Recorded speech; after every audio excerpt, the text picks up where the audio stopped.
네,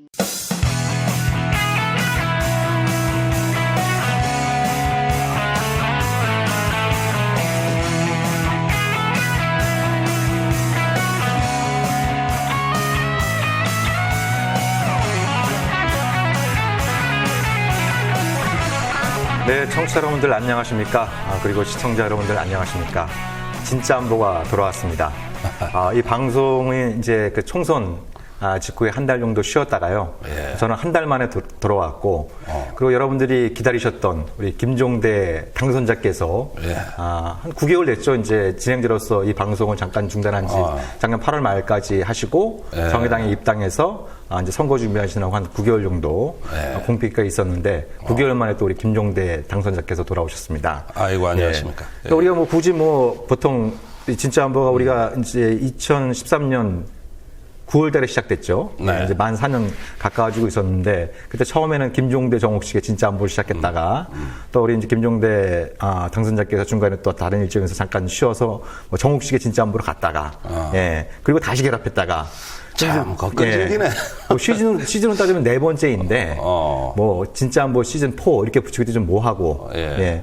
그리고 오늘 이 자리에 불가피하게 못 나오셨습니다만, 우리가 또 그 막강 멤버 한 분이 또 이 방송에 합류하기로 하지 고정 않았습니까? 멤버로. 네. 근데 아쉽게도 이제, 뭐 이번 주에 해외 출장이 잡혀 있어서 이번에는 이제 인사를 못 드리게 됐는데요. 여러분들도 많이 또 좋아하시고, 19대 국회 국방위원회에서 맹활약했던 김광진 더불어민주당, 네. 아직까지는 의원이세요. 아직은 의원이십니다. 예.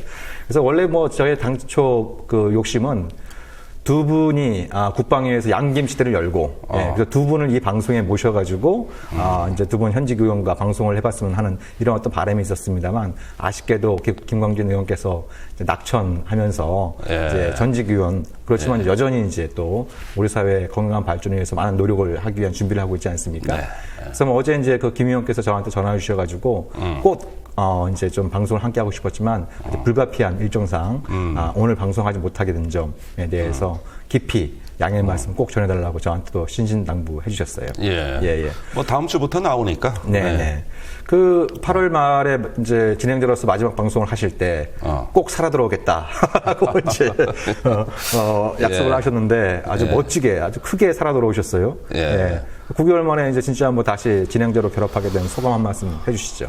아마 이 방송이 진짜 안보가 그 한국 사회 이 업계에서는 가장 최장수 방송이 아닌가 생각이 들어요. 대부분 생겼다 없어졌다 하는 과정에서도 이 방송을 통해서 한국 사회에 진짜 안보라는 화두를 던졌다는 점. 그러면서 저도 선거운동 전략이 이제 박근혜식 가짜 안보냐 아니면 우리 진보정당의 진짜 안보냐 이런 대립각을 세웠던 것이 많이 도움이 됐습니다. 사실 선거 전략상으로 도움이 됐어요. 근데 그건 뭐냐면은 이제는 안보에 관해서 과거에 피로도를 느끼고 우리가 피해 의식을 가지며 주눅 들었던 것에서 서서히 벗어나기 시작한 겁니다. 그래서 바야흐로 이제는 진보가 안보를 제대로 얘기할 수 있는 이런 어떤 그 지평을 하나 열은 점에서 자부심을 가져도 되지 않은가. 더불어서 그 제가 살아 돌아왔다는 것은 제어의 승리가 아니라 이런 진짜 안보의 진정성의 승리다. 그런 점에서는 저의 어떤 저 생환이 아니라 우리 모두의 진짜 영광이자 어떤 승리가 아닌가. 그런 점에서 저는 항상 감사하는 마음. 또 거창한 의미를 또 이렇게 부여하신 거 보니까 정치인이 안 되셨어요. 이제. 아니 결과가 입증해 주는데 뭐 이렇게 얘기하면 뭐 되지 않겠어요? 그렇죠. 제가 어제 저녁에 그 젊은 분들 그 몇 분들하고 이제 뭐 간단하게 호프 한잔 했는데요. 방송 언제 하냐. 그리고 그 김종대 당선자님에 대한 기대가 엄청나게 크더라고요. 그래서 제가 너무 기대하지 마셔라. 그러니까 이 국회의원이라는 자리가 뭐 하고자 한다고 해서 다 할 수 있는 것도 아니고, 물론 최선은 다하겠지만 그 결과가 꼭 우리의 기대 수준에 못 미칠 수도 있는 것이고, 그리고 또 국방위 업무뿐만 아니라 이제 또 이제 그 정의당 의원 수가 한정되어 있는 만큼 국방위뿐만 아니라 외교통상통일위원회, 그러니까 통일외교 안보 전체를 또 당에서 다뤄야 되기 때문에 그런 문제가 전체적으로 이제 또 진짜 안보로 가는 아주 중요한 플랫폼이 되기 때문에 그런 문제도 다뤄야 되고 그리고 또 뭐 보니까 그 원내 대변인도 맡으셨어요? 아, 이거 큰일 났습니다. 그러니까 이 원내 대변인은 국회 출입기자를 관리하는 또 그렇죠. 원내 어떤 현안을 브리핑하는 자리 아닙니까? 네. 당대표와 그 팀을 이뤄서 네. 굉장히 바쁘게 돌아가야 되는 연중 국회를 떠나 있기가 참으로 힘든 자리예요. 그렇죠. 예. 이것까지 겹쳐서 무엇에 집중하기에는 너무나 환경이 열악하죠. 네. 정당이 작다 보니까 다 해야 되는 거죠. 그렇죠. 일당백의 역할을 하셔야 되는데. 그렇습니다. 이것이 이제 네. 국방부엔 희소식이 된 거예요. 그러니까 아마 저도 그 김종대 당선자께서 원내 대변인으로 발탁됐다는 소식을 듣고 어디에서 웃음소리가 들리는 것 같더라고요. 용산에서 웃는 소리가 좀. 예, 삼각지에서. 삼각지에서. 네. 예. 그 뭐 국방부가 제일 좋아하더라고요. 예. 역시 이제 그 공세의 그 칼날이 무뎌질 것이다. 네. 관심이 분산될 것이다. 네. 이런 것이죠. 예. 근데 뭐 저의 국방부의, 내공으로는 예. 관심의 일부만 쏟아도 네. 그 국방부로서는 야. 긴장을 늦춰서는 안 될 거예요. 이러시면 안 되는데. 예. 아니 그 사실인데 어떻게? 그렇습니까? 그거 가지고 또 결과를 놓고 저희가 한번 또 냉정하게 좀 판단을 해보도록 하겠습니다. 해봐야죠. 예. 더불어서 제가 또 평화네트워크 운영위원장이자 이제 네. 시민사회와 같이 호흡을 해야 되는데 우리 평화네트워크의 또 발전. 네. 이제 한국 사회 바야흐로 또다시 평화를 크게 말할 수 있는 네. 이런 어떤 그 여건이 되도록 힘껏 돕겠습니다. 예, 감사합니다. 예. 아직은 어려움이 많으시죠? 최근 들어서 좀 많이 어려워졌습니다. 많이 어려워졌어요. 어려워졌는데, 뭐 또 이 방송 통해서 또 뭐 좀 이렇게 앵벌이 하기 좀 그렇고, 근데 최근에 이제 좀 이제 이 능동적 소비라는 말이 나오고 있습니다. 그러니까 이제 소비자가 어떤 물건을 샀을 때, 그 기업, 판매자의 수익이 어떻게 쓰이고 있는 걸 잘 모르지 않습니까? 예. 이제 그런 어떤 부분들에 대한 문제의식을 갖고 있는 젊은 분들이, 그 피플 모바일이라는 걸 이제 만들어서. 피플 모바일. 예. 그러니까 이건 뭐냐면, 이제 보통 뭐 1, 2년 주기로 뭐 길게는 한 3, 4년 주기로 이제 휴대폰들 요즘 대부분 다 스마트폰을 쓰고 계시니까 그걸 교체를 하지 않습니까? 그럼 이제 그 개통 시 수수료가 보통 10만 원에서 한 30만 원 정도 발생을 하는데 이 구매자가 휴대폰을 구매하면서 휴대폰을 교체하면서 나는 이런 단체에 기부하고 싶다라고 지정을 하면 예를 들면 피플 모바일에 들어가셔가지고 휴대폰 교체를 신청하면서 평화네트워크를 이제 그 지정 기부 단체로 지목을 하게 되시면 그러면 개통 수수료의 70% 예를 들면 20만 원이면 14만 원 정도가 평화네트워크에 기부를 하게 되는 겁니다. 그러니까 소비자는 추가적으로 부담을 하지 않고 보통 시장가대로 구매를 하지만 그 수익금의 70%가 본인이 기부하고 싶은 지원하고 싶은 지지하고 싶은 단체에 이제 지지할 수 있는 이런 어떤 이제 플랫폼을 만들었더라고요. 예. 그래서 뭐 혹시 뭐 우리 김종대 선수께도 휴대폰 교체할 계획 있으신가요? 있습니다. 예. 그럼 꼭 이 길 통해서 해주시고 또 이 방송을 듣는 분 또 보시는 분 청취자 그 명칭을 다시 한번 말씀해 주세요. 예, 피플 모바일 검색 엔진에서 피플 모바일을 검색하시거나 아니면 그냥 검색 엔진에서 평화네트워크 치셔가지고 홈페이지에 들어가시면 자세한 안내 사항이 있으니까 그럼 좋은 뜻을 가지고 한번 이렇게 능동적인 소비 활동. 그러니까 저희 단체가 아니더라도 돈을 써도 좀 격이 높게, 그렇죠. 좀 멋있게 돈 쓰자. 그렇죠. 우리 소비도 좀 의미 있고 가치 있게 해보자. 이런 점에서 하여간 그 굉장히 의미 있는 시도고 저는 처음 듣는 그 방식인데 굉장히 혁신적이라는 생각이 들어요. 그러니까 뭐 그렇게 그 젊은 분들이 확실히 이렇게 톡톡 튀는 아이디어 이런 아이디어가 우리 이제 시민들의 호응과 잘 맞물리면 이런 작은 변화들이 또 이제 큰 어떤 변화의 토대를 만들어낼 수 있지 않겠습니까? 그래서 꼭 뭐 평화네트워크가 아니더라도 이 피플 모바일이 좋은 취지를 가지고 아주 멋진 이제 프로젝트를 하고 있으니까 우리 또 애청자 여러분들 또 시청자 여러분들이 많이 또 호응해 주시면 좋을 것 같아요. 다양한 소비재를 좀 준비해 주시기 바랍니다. 이게 어떤 소비에 있어가지고 좀 품목이 좀 많아야 돼. 네, 그렇죠. 너무 작으면은 그 재미가 없다고. 그런 부분들도 이제 그게 피플 모바일에서 고민들을 하고 있을 거고요.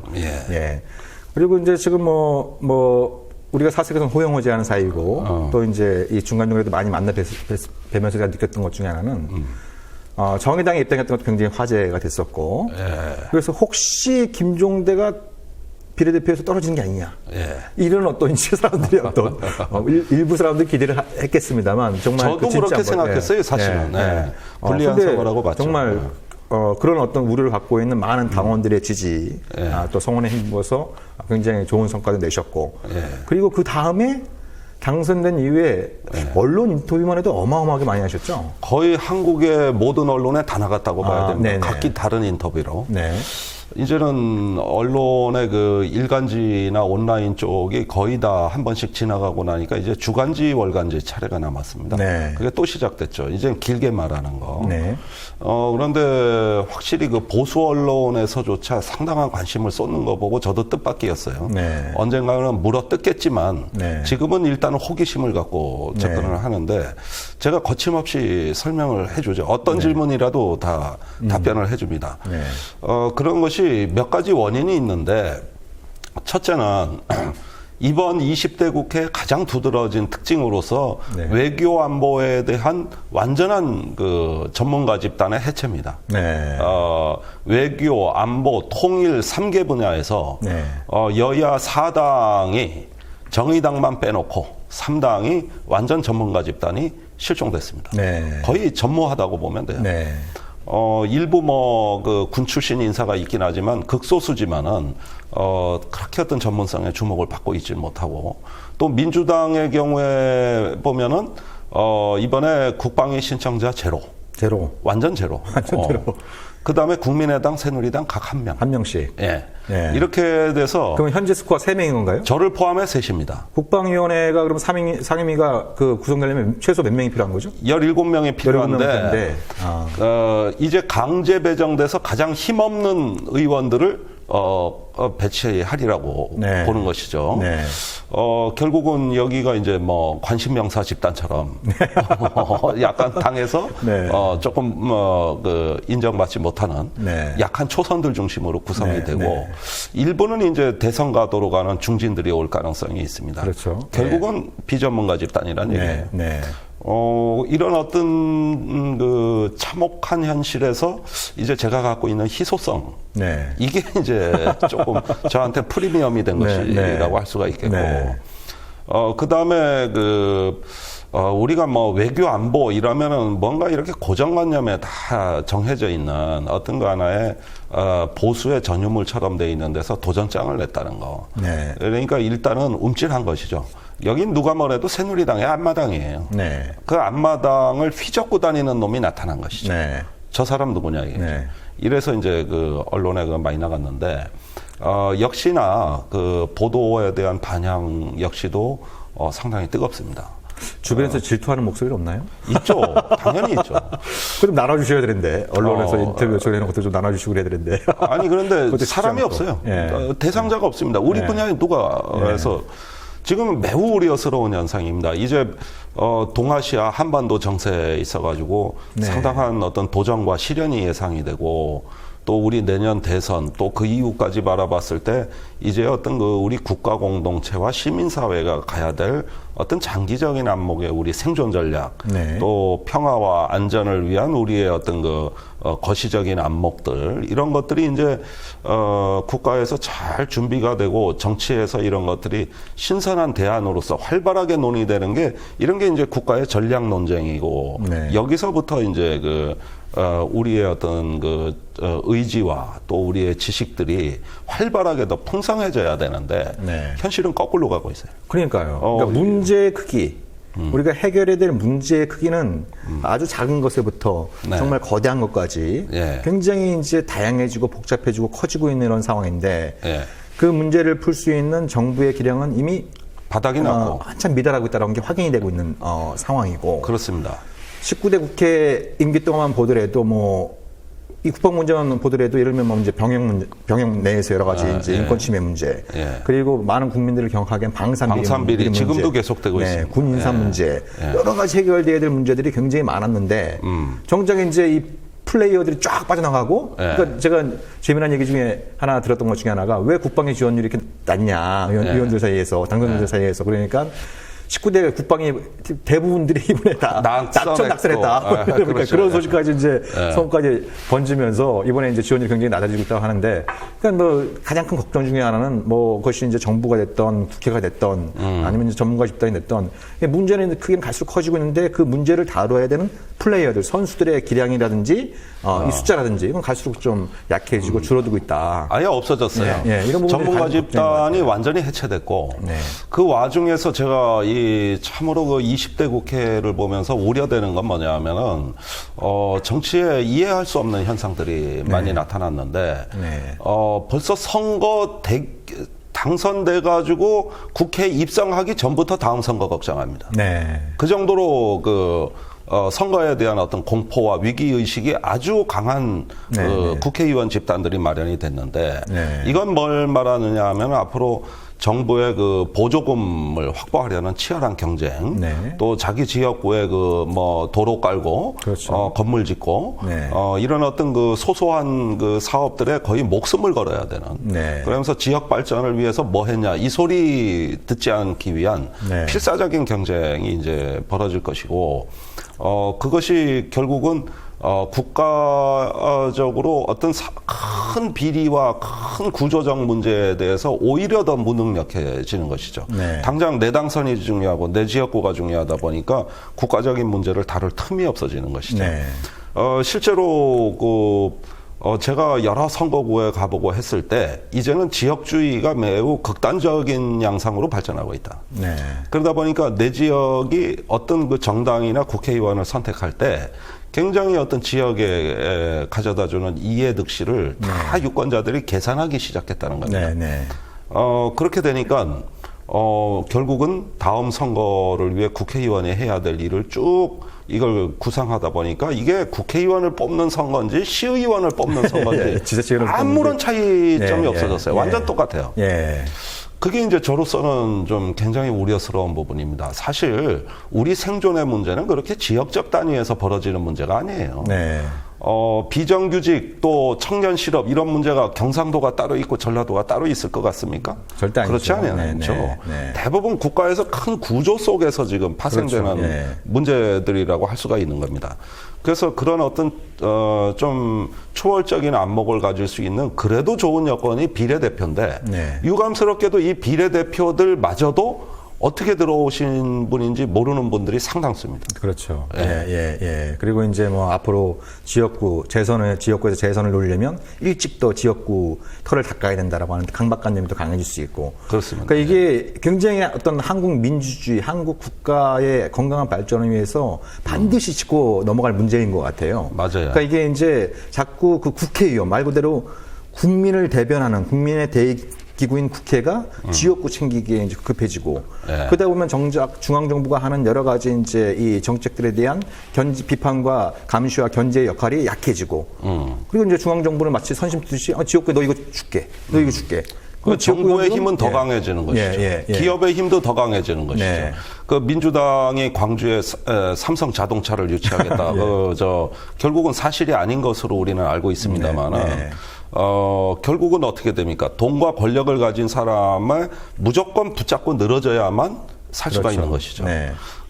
이런 것들이 사회 전체적으로는 매우 나쁜 구조를 만들어가고 있는 것임에도 불구하고 결국은 정치가 그런 면에서 무언가 새로움을 보여주지를 못하고 있는 상황인데 이것은 결국 우리한테 장기적으로 보면은 더 나쁜 결과를 가져올 겁니다. 그러니까 뭐 이제 우리 좀 이따 미국 얘기도 좀 잠시 하겠습니다만 미국의 위기, 뭐 최근에 경제성이 좀 좋아지고 있어서 뭐 이제 이 부자가 망해도 3대는 간다는 말이 이렇게 이제 그런 말이 떠오르기도 합니다만 많은 미국의 양심적인 지식인들이 지적하는 미국 위기의 본질은 민주주의의 위기다. 그러니까 우리는 보통 미국을 굉장히 그 선진적인 민주주의 국가라고 이렇게 알고 있습니다만 민주주의의 위기라고 얘기하면서 그 중에 한 가지 얘기하는 부분들이 아니 그 연방의회 뭐 상원의원도 있고 하원의원도 있고 이 양반들은 다 지역구 뽑지 않습니까? 우리처럼 비례대표가 없이 다 지역구를 뽑는데 지역구 챙기기 급하다는 거예요.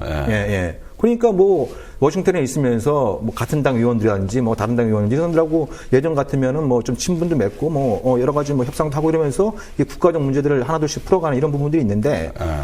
요즘 이제 시간이 가면 갈수록 이 의원들이 지역구 챙기기만 급해지는 이러다 보니까 국가적 아젠다는 국가적 문제는 이제 방치해지고 있는 이런 어떤 상황이다 보고 그런 추세가 갈수록 심해지고 있다. 갈수록 심해지고 있다. 그래서 미국의 가장 절망적인 근거는 다름 아닌 민주주의 이런 어떤 이 국회의원 제도가 갈수록 지역구 층기로 변질되고 있는 이런 부분들이 미국 위기의 본질이다라고 지적하는 분들 계시거든요.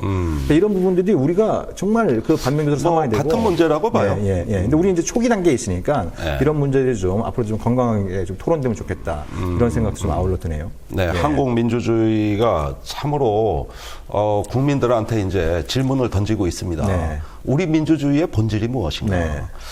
역시 저는 어떤 크게는 집단으로서 국가와 시민사회의 어떤 진로에 대한 질문이라고 보는 것이죠. 우리가 지금 시대 정신이 뭐고 가치가 뭔가. 이러는데 어디로 가고자 하는 것인가. 그런데 이번 선거에 보십시오. 그런 토론이 전혀 없잖아요. 그렇죠. 완전히 사라진 선거예요. 결국은 시대 정신이었고 가치가 없다 보니까 정당마저도 결국은 현대 정치에서 가장 창조적이고 결정적 행위 주체는 정당이다. 이렇게 교과서에 나와 있거든요. 그런데 이번 선거는 정당의 위기였죠.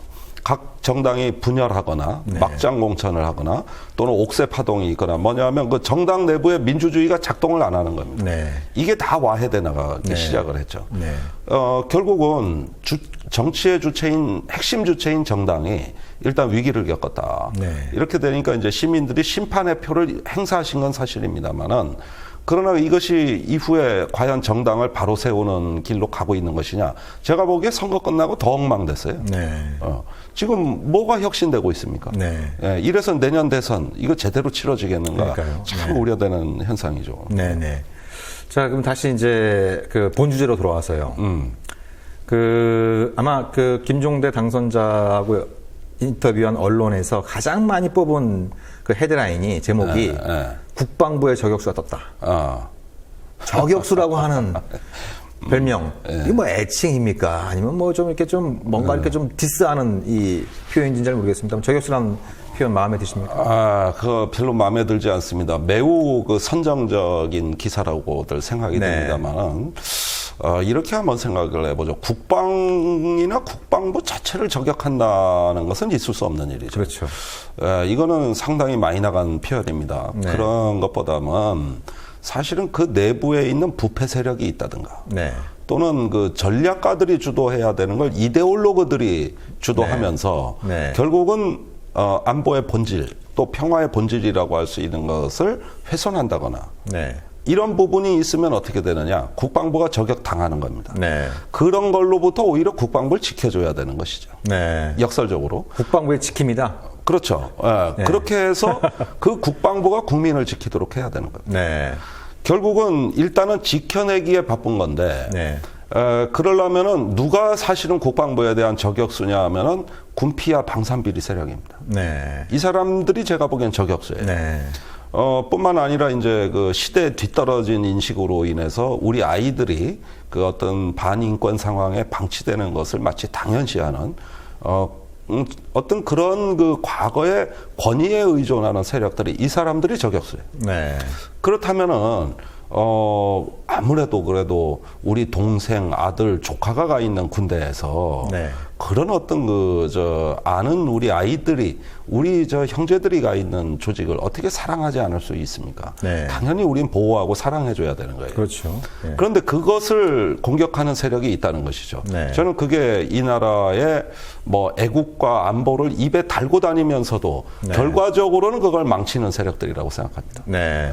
국방부의 저격수라는 표현은 어떻게 보면 이제 이 민주주의의 가장 핵심적인 토대라고 할 수 있는 민군 관계를 마치 이제 적대 관계시하는 이런 어떤 뉘앙스를 풍김으로써 뭔가 국방부와 김종대 당선자 사이에 긴장 관계, 대립 관계를 유발하는 하려고 하는 그런 의도성. 언론의 전형적인 못된 습관이죠. 그럼 일종의 뭐 저격수라기보다는 국방부 방어 체계네요.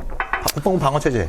국방부의 사드 체계, 뭐 이렇게 하든지 패트리어트 미사일 뭐 이러든지 그렇게 이제 얘기할 수도 있겠습니다만은 자, 이 안보의 가치는 국방부나 그 보수의 뭐 여당의 그 가치가 아닙니다. 이건 우리 시민의 가치예요. 안보라는 게 뭡니까? 안전 보장의 약자예요.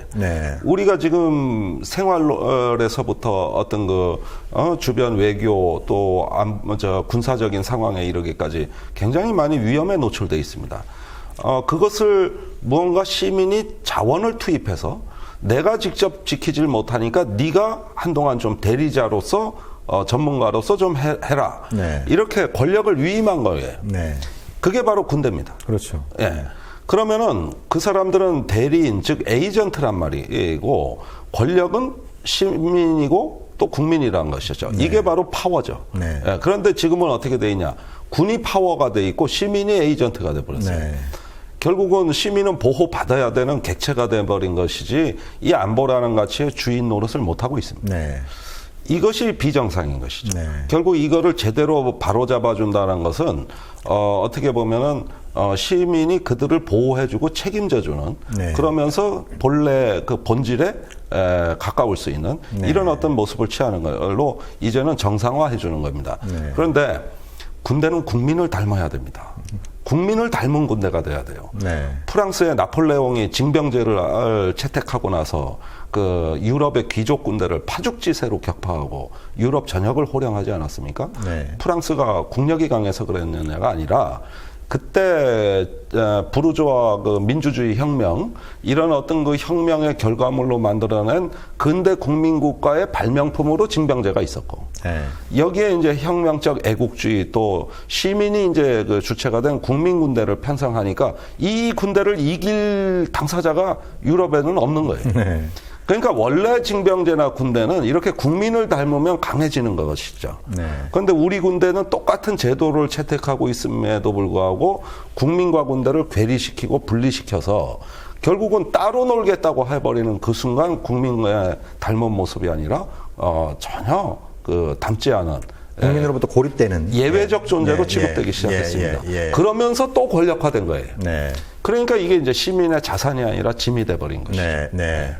그러니까 국방부는 원래 민주주의 국가에서 국방부라고 하는 것은 국민을 대변해서 군을 통제하는 기관인데 지금 대한민국의 현실에서는 군을 대변해서 국민을 통제하고 뭐 이렇게 지배하려고 하는 이런 어떤 좀 본말이 전도된 이런 움직임이 있는데 그러니까 우리 김종대 당선자께서는 국방부의 저격수가 아니라 진짜 국방부의 사드가 되겠다. 그러니까 오늘 방송 제목 나왔네요. 사드가 들어왔네요. 사드가 들어왔어. 예. 사드가 뭐 미사일을 잡는 데는 별로 효과가 없습니다만 이 진짜 국방부를 만들고자 하는 이 노력에 부당한 간섭을 하려고 하는 부당히 개입을 하려고 하는 이런 잘못된 세력으로부터 지켜내는 데 역할을 잘 마시는. 뭐, 아무튼, 워딩 자체가 멋있습니다. 아니, 나 원래 멋있잖아. 그리고 이제, 뭐, 선거 때문에 굉장히 많이 바쁘시고, 또 이제 당선 다음에 또 여기저기 인사도 많이 다니시고, 행사도 많고 그래서 연염이 없으셨을 텐데, 근데 뭐, 최근 어떤 이런 통일외교 안보 관련해서 좀 뭐, 개인적으로 좀 주목하신 이런 좀 사건이나 일들이 좀 있었습니까? 역시 뭐 예나 지금이나 방산비리 문제는 현재 진행형인데 이 분야는 단기간에 풀 수는 없어요. 네. 물론 저도 몇 건 터뜨릴 수는 있습니다만은 그렇게 해서 크게 달라지지 않는다. 더 중요한 거는 방산비리가 저질러지는 그 구조 자체를 척결해야 되겠다. 네. 그래서 이거는 아마 단기적인 프로그램이 아니라 국정감사라든가 조금 더 집중할 수 있는 기간을 택해서 아무래도 이 구조적인 혁신의 문제, 무기 도입에 대한 어떤 그 계속 방산비리가 재발되는 이 원인을 제거해주는 이런 면까지 나갈 수 있는 좀 준비가 탄탄해야 되는 중장기 과제라고 할 수가 있는 것이죠. 그러나 시급한 문제는 그런 게 아니에요. 지금 여전히 이 국방으로 인해서 고통받고 있는 사람들이 많습니다. 제주도 강정에서 또 연평도에서 또 군의 이제 여러 어떤 그 부대들에서 일어나는 일들 이런 것들은 좀 빨리빨리 해결해야 되거든요. 그런데 엊그제 벌어진 일인데 국방부에 꽤 높은 사람이 나한테 듣기 좋으라고 이런 말을 하더라고. 어떤 말을? 앞으로 국가를 위해서 큰 일을 하셔야 될 분이 뭐 강정마을 같은 문제 그렇게 그 지역적인 문제에 신경 쓰시냐, 이래 신경을 쓰시냐 그런 문제는 그냥 잘 처리되게 냅두고 또 법대로 하게 냅두고 앞으로 국가적으로 큰 거에 좀 집중하셔야지. 이건 쥐가 아무 생각 없이 듣기 좋으라고 하는 말인데 제가 이제 벌컥 화를 낸 게 당신 눈에는 그 강정마을이 사소한 문제로 보이냐? 정말 사소해 보이냐 이게? 거기서도 사람이 저 지금 생존의 어떤 위기가 닥치고 있는데 이런 게 당신들 눈에는 사소한 문제구나. 그것도 처음 알았다. 내 이제 사고 방식을 알았고 그렇다면 국가를 위한 큰일이 도대체 뭐냐? 네. 그게 사소한 거라면. 도대체 뭐가 국가를 위한 그 큰일이냐? 네. 그 내용 좀 나한테 알려주라. 네. 아니, 그거고, 이런 강정이나 뭐 연평도의 인간의 얼굴, 사람의 얼굴에서 벗어난 게 국방이라고 한다면은, 네. 그거 도대체 국방은 누가 하는 거냐? 네. 그 돈은 어디서 나오는 거냐? 그럼 말이 되는 얘기를 해야지. 내가 보기엔 강정 주민이 국가다. 네. 연평도 주민이 그 국가다. 또 군대에 있는 우리 아이들이 국가다. 틀렸냐?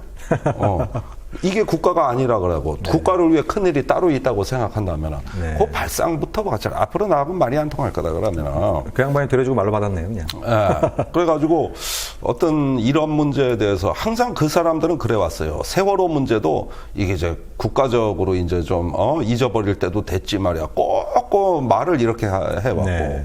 다른 문제도 마찬가지죠. 요즘 뭐 옥시 이제 가습기 청정제 문제도 있고 네. 또 뭐 여러 현안도 있고 했는데 이게 처음에는 그 상당한 관심을 끌다가 어느 정도 지나가면은 다 국가를 위해서 이제 이런 문제를 잊어야 된다든지 네. 넘어가자든지 네. 뭐 이렇게 해가지고 오히려 문제를 더 악화시키는 사람들입니다. 이 사람들이. 그렇죠. 예. 아니 누구는 뭐 그거 잊어버리고 싶지 않아서 그러면 매일 떠드는 게 뭐 그게 좋아서 그렇습니까? 네. 그게 아니라 거기 문제가 해결이 돼야 그 다음에 이걸 보고 우리 국가의 자부심을 느낄 수 있는 거 아니냐는 거예요. 네. 이게 바로 국가예요. 네. 그 참 그런 얘기 듣다 보면 황당무계 합니다. 네. 이 사람들은 그리고 뭐 군을 위해서 국가를 위해서 그러는데 그 중에서 기득권자지 따지고 보면 위해달라고 하는 사람들이 네. 자 우리 관공서 가가지고 이제 그 주민들하고 뭔 행사하기 전에 국민의례 해요. 애국가 제창합니다. 네. 그러면 국기에 대한 경례하고 애국가 할 때 그런 그 분위기에서 가장 많은 혜택을 얻는 사람이 누구야? 맨 앞에 있는 권력이 그렇죠. 센 사람이에요. 네, 네. 기관장이라고. 뒤에 있는 주민들이 국가에 대해서 받는 건 작아요. 앞에 있는 권력자 많습니다. 결국 국가를 강조함으로써 이익을 얻는 자는 누굽니까? 권력이 센 사람들입니다. 그러니까 당연히 권력이 약한 사람들은 국가가 아니라고 보는 거예요. 네. 그래서 그런 겁니다. 네. 그러니까 난 이런 사고방식, 버르장머리 이런 게 그냥 집단의 어떤 의식으로 굳어져가지고 산성처럼 또 버티고 있는데 앞으로 이 사람들 상대하려고 생각하면 지금 깝깝합니다. 네. 이게 제 혼자인 갖고 되겠습니까? 우리 주변에서 그래도. 네? 우리 김종대 당선자께서 네. 초심을 가지고 지금 말씀하신 방향으로 열심히 노력하시면 왜 혼자십니까? 예. 굉장히 많은 그 당원들 또 국민들의 지지를 등에 업고 국회에 입성하신 거고, 그죠? 그럼 그분들이 이제 김종대 국회의원 됐으니까 이제 관심 끊겠습니까? 아니죠. 이제부터 시작이니까 그렇습니다. 결코 혼자는 아니다. 라는 어떤 믿음을 가지시고 조심히 잊지 말고 열심히 좀 하시면 좋겠고, 예. 그리고 이제 뭐 강정마을 얘기도 좀 나왔습니다만, 아무튼 그게 이제 좀 해군에서 뭐 구상권 34억 원을 일단 청구를 했고. 말도 안 되는 얘기. 예. 근데 뭐 들리는 소문으로는 군에서도 어떡할 수 없는 문제다, 이거는. 어디에선가 이게 오더가 떨어진 거기 때문에 어쩔 수 없는 문제다, 이런 얘기도 들리는 것 같아요. 추정컨대 이것은 아마 해군의 의지를 넘어선 문제라고 보고 이건 아마 정부 차원에서 범법자에게 본보기를 보이라는 이런 식의 지시가 내려간 걸로 저는 이미 확인을 하고 있어요. 그런데 제가 강정마을의 이 문제 때문에 지금 벌써 두 번째, 다음 주까지 세 번째 이제 방문을 하는데 제가 그 구상권의 논리를 잘 들여다보면은 이런 게 있습니다. 우리가 해군기지가 이제 지연이 되면서 그 건설 비용으로 업체 지불에서 추가 손실이 있던 게 재정으로 240억 원이라고 해군은 주장을 하는데 그 중에 주민들이 이제 항의로 인해서 지연된 게 34억이다. 그러니까 이것에 대해서 주민들에게 돈을 받아내겠다. 이겁니다. 근데 이미 거기에 강정마을은 총 697명이 연행됐었고, 누적 인원으로 57명이 구속이 됐었고, 그렇죠. 그 다음에 기소자가 601명, 재판이 열려서 벌금을 때린 게 200회입니다. 그래서 작게는 200만 원에서 많게는 수천만 원까지 벌금을 다 이미 부과하고 처벌을 한 상태죠. 그런 것과 별개로 이 손해봉 34억의 구상권을 청구하겠다 이겁니다.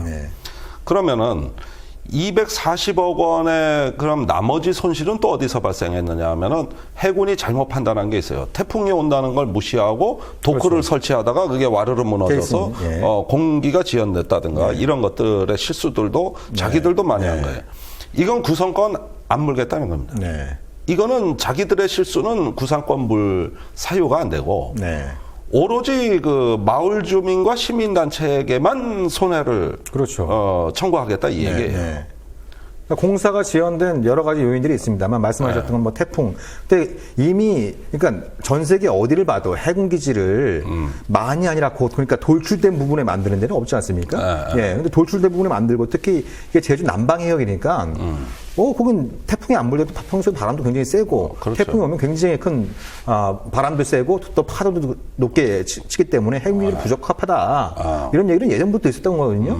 근데 이거 된다고 빡빡 우기고 했다가 태풍 볼라벤이 한번 와서 한번 싹 쓸어가 가니까 몇 개월 또 이제 공사 지연되고 케이스는 빠져불고 그리고 또 엄청난 또 이제 추가적인 비용이 발생하고 그렇죠. 그리고 그 오염 방지막을 설치하라고 했는데 그걸 제대로 설치 안 해가지고 절대 보존구역을 갖다가 환경오염 시키니까 제주도에서 이거 제대로 이제 회복될 때까지 공사 중단해라. 이런 부분들은 다 해군의 책임인 거거든요. 그렇죠. 예. 그건 안 모르겠다는 거예요. 그건 그냥 넘어가고. 네. 단지 주민들과 시민단체에 대해서만 이것만 구상권을 청구하는 거예요. 네. 그러니까 내가 보니까 이 사람들이 그 주민을 대하는 자세나 관점이라는 건 뭐냐 하면은 일종의 본보기를 보임으로써 굴복시키겠다는 거예요. 그렇죠. 네. 상생에 관심 없어요. 네. 아니, 그러니까 박근혜 대통령조차도 해군기지 중공식 때 그렇게 얘기하지 않았습니까? 네. 이제 지난 기간 동안에 어떤 이제 이 민군 사이의 갈등과 분열, 대립을 싣고 이제는 화합과 상생, 그리고 이제 민군이 서로 잘 융합해서 잘 지낼 수 있는 그런 모범적인 마을을 만들어야 된다. 이렇게 얘기를 해놓고 총선이 딱 다가오니까 목도 건수 없나 막 이러다가 2012년 총선 때 해군기지 문제로 좀 재미를 봤다고 생각했는지 재미 봤지. 느닷없이 이제 구상권을 갖다 딱 청구해갖고 이제 이 마을 주민들의 고통을 갖다 이중 삼중을 가중시키고 있는 이런 어떤 상황인데 아무튼 강정마을 주민들뿐만 아니라 이 강정마을은 또 굉장히 이제 육지에 있는 많은 사람도 같이 연대해서 쭉 그 활동을 해왔고 굉장히 지금도 좀 마음의 부채감을 느끼고 있는 이런 이슈인 만큼 우리 김종대 당선자께서 또 이 문제를 좀 우선적으로 잘 해결해 주셨으면 좋겠다. 아니 그러니까 제가 분명히 얘기했는데 이거는 해군에도 직접 얘기를 했는데 이 구상권이 계속 소송이 진행되는 동안에 매 상임위마다 해군 비리 한 건씩 터뜨리겠다. 아니 실제 준비를 하고 사실은 그 주민들로 인해서 34억 손해 본 거에 비하면 그 해군의 어떤 비리로 인한 국가 안보상의 손실은 거의 수백 배입니다. 수백 배. 그렇죠. 예. 이로 열거할 수 없을 정도로. 그러니까 이런 걸 한번 보시죠. 자, 우리가 자동차를 산단 말이에요. 에쿠스 해서 포르쉐 해서 외국에 아주 비싼 그 승용차를 한번 장만했다 치자고. 다 좋은데 그 중에 한 가지 예컨대 브레이크라든가 아니면은 타이어라든가 이런데 짝퉁 불량품이 하나 들어가 있다 그러면 어떻게 되는 거예요? 이건 몇억 원짜리의 그 명품이 그렇죠. 아니고 흉기가 돼가지고 이거는 차라리 없는 게 나은 겁니다. 군사 장비는 더 그런 거예요. 그렇죠. 군사 장비라는 건 위험을 수반하는 살상무기 상당히 살상무기고 잘못 그것이 작동되면은 나까지 위험해지는 거고 결국은 이건 분명히 사람의 피로서 대가를 치러야 되는 매우 중요한 건데 5천억짜리 구조함을 샀는데 음파 탐지 장비가 어군 탐지기 그거 가짜를 2억 원짜리를 20배 부풀려 40억 원에 갖다가 끼웠다. 그래서 3년 동안 그 배를 운영 못했다. 3년이 지체된 거 아닙니까? 그래서 세월호 때 그 구조함이 못 간 거잖아요. 아니 그러면은 이게 하나 둘고 그 비리 자체는 40억이라 그러지만 그 효과는 얼마냐? 몇 천억입니다. 몇 천억. 차라리 그런 무기는 한국군에 없는 게 나아. 그런데도 그런 거 하나 갖고 온갖 똥폼 다 버리고 싶어 하는 게 군대 심리라면 이 자들 아주 위험천만한 자들입니다. 지금까지 그 해군에 있어가지고 구멍 뻥뻥 뚫리고 사람 죽은 게 주민들 때문이냐? 이 사람들이 저질러 온 거에 비하면 세 발의 피해요. 그거 누구한테 손해배상 받았습니까? 누구한테? 그러니까요. 예. 다 그냥 넘어갔지. 그렇죠. 예. 그다음에 저기 해군의 구축함 뭐 초계함 많습니다만은 까놓고 얘기해서 그 중에 우리가 기대한 성능이 100% 발휘되는 무기가 몇 개나 될 거라고 생각하느냐? 전 거의 없다고 것 같아요. 없어요. 예. 자, 천안함이 오늘날 우리가 말이 많고 그 진상에 이렇게 혼란을 겪은 이유가 뭐냐 하면은 그 천안함에 있는 음파 탐지 장비 소나가 네. 북한 잠수함에서 어뢰를 쐈다면은 잠수함 소음에 어뢰에서 발사될 때 굉음에 이걸 못 잡았을 리가 있냐? 네. 이거였잖아요. 그러니까 돌아온 답변은 뭡니까? 그 불량 소나 구형 소나라 가지고 그건 못 잡습니다. 네. 그러면 그런 걸 달고 접적 수역에 그 최전방에다가 그러면은 작전 기동을 했다? 이게 뭐예요? 그런데 그 불량 소나 때문에 불가항력이라 그래가지고 지휘관들의 경계 실패 책임이 다 면책된 거예요. 그렇죠. 예. 예. 장비 탓이라는 거예요. 예. 그다음에 연평도 포격전 때 우리가 쏜 포탄이 다 논밭에 떨어졌어요. 그러니까 그 값비싼 좋은 포라 그랬는데 왜 이렇게 됐느냐 하니까 기상 관측 장비가 없었대. 풍향풍속 그걸 해가서 예. 표적을 보정해 줬는데 그걸 안 했대. 몇 푼 되지도 않아. 네. 그런데 이게 없었다는 거야. 그다음에 저기 노크 기순 때 감시 장비에 문제가 많다는 거야. 그다음에 저 연평도에 북한 경비정 넘어왔을 때 왜 한 번은 격파하라고 사격했다가 불량 포탄으로 이게 저 안 나가서 결국은 또 실패했고 이 정부가 8년 동안에 보수 정권에서 벌어진 모든 작전 실패는 다 장비 탓이래. 네. 지금까지 다 그래 왔어요. 네. 네. 장비를 그래서 사람은 기소해야겠네요. 책임 없다는 거예요. 장비를 처벌해야겠네요. 그러면 사건만 터지면 이런 문제가 발생한다는 건 뭡니까? 거의 전군의 무기가 네. 제대로 돌아가는지 아는 놈이 한 놈도 없다는 얘기예요. 네. 위에서 모른다는 거야. 네. 그래서 모르기 때문에 면책된다는 거야. 이런 엉터리 군대에 갖다 놓고 제가 알기로는 전군에 그 최근에 들어온 무기 다 뭐 내가 알기로는 문제가 많은 게 전투기는 샀는데 미사일은 빼고 샀다. 네. 뭐 이런 거예요. 미사일 없는 전투기입니다. 네. 그럼 뭐 전투기 조종사 연습하라고 들어온 모양이죠. 네. 그러면은 이런 식으로 해가지고 무기를 장난감 사듯이 그 구매를 해치웠던 사람들이 뭐가 그렇게 국가 안보가 안 된다고 저 주민들이 저기 저항권 행사했다고 바들바들 떨면서 이게 벌써 강정마을이 벌어진 지 10년이 넘었는데 네. 아직까지도 이 문제를 끝 마무리를 못하고 이제 네. 구상권 문제를 새로 시작한다 이 말이에요. 네. 그러면 이왕 지은 해군기지는 어떻게 할 수가 없는 거예요, 이거는. 네. 이미 구럼비 바위는 다 어디로 가버렸어요. 네. 그 자리에 다 건물이 들어섰습니다. 이거 원상복권 못 시키잖아. 그러면은 최소한 상생 방안이라도 내놔야 될 거 아니야? 딴 거 그걸 내놓는다고 했다니까요. 그러니까 상생 방안을 내놓는다고 해놓고 구상권을 내놓은 거예요. 네. 예. 그러니까 이 자들이 얼마나 나쁜 자들인가는 여러분들이 그 실상을 보셔야 됩니다. 지금 네. 보수 언론에 나가는 걸 믿지 마세요. 네. 저도 여러 번 갔다 오고 했지만은 거기선 군인들 얼굴만 봐도 힘이 쭉쭉 빠져요. 네. 10년을 시달려온 문제예요. 그래서 이 문제로 구상권을 해서 앞으로 문제를 저지르시겠다고 하면은 그렇게 국가안보 법 준수를 외치고 법 좋아하시니까 그러면 진짜 법대로 우리가 한번 가보자 이거예요. 네, 네. 해군에 얼마나 그 절차와 규정을 잘 준수해서 이 무기들이 들어왔는지 네. 한 건 한 건씩 다 털어보자 이거야. 내 얘기는. 진짜 해군들 법 좋아한다며. 네. 그래서 일단 뭐 20대 국회 이제 김종대 당선자뿐만 아니라 또 뭐 강정마을 연평도 그러니까 국가안보란 이름으로 그게 정말 국가안보를 위한 건지조차도 정말 그 진지한 심각한 토론을 요하는 문제인데 국가안보란 이름으로 그 국가 구성원들을 괴롭히고 못 살게 하고 이런 대표적인 현장이 이 연평도와 제주도 예, 여기 문제부터 그러니까 이것이 이제 우리 김종대 당선자가 접근하는 안보 철학인 거죠. 예.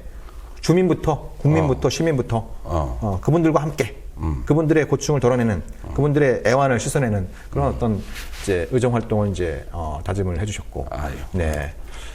그리고 또 뭐 최근에 평양에서 요란한 행사가 있었어요. 아주 잔뜩 소문은 내놨는데 아무튼 뭐 이렇게 뭐 소문 넣는 채 별로 먹을 것은 없어 보인 느낌도 좀 있고 뭐 가디언즈는 김정은의 대관식이었다 뭐 이렇게 이제 표현도 하고 그랬습니다만 어떻습니까? 좀 뭐 어찌됐든 우리가 안보를 생각할 때 북한이라고 하는 존재를 떼놓고 생각할 수 없는 네. 또 냉엄한 현실이니까 뭐 최근 평양에서 벌어진 일들 그러니까 36년 만에 열린 당대회 보면서 어떤 소감이 드셨어요? 자, 뭐 정 대표도 유심히 관심 있게 봤을 겁니다. 그런데 저는 그 핵에 대한 병진 노선이라든가 핵 보유국 선언이라든가 뭐 이런 여러 가지들 언론에 나갔습니다만은 참으로 좀 안타깝게 생각하는 게 뭐냐면은 이제 북한식 사회주의가 과연 인민들의 어떤 행복과 그 자기들의 어떤 번영과 앞으로 살아가야 될 어떤 미래에 대한 희망을 과연 설계하고 있는 것인가? 일단 주민들이 그 옛날에 뭐 나온 표현대로 쌀밥에 고깃국에 기와집에서 사는 꿈 이런 어떤 한때 그 사람들의 선호하는 생활 가치라는 게 있을 거 아닙니까? 그렇죠. 그리고 우리도 노력하면 잘 살 수 있다. 또 잘 살고 싶다.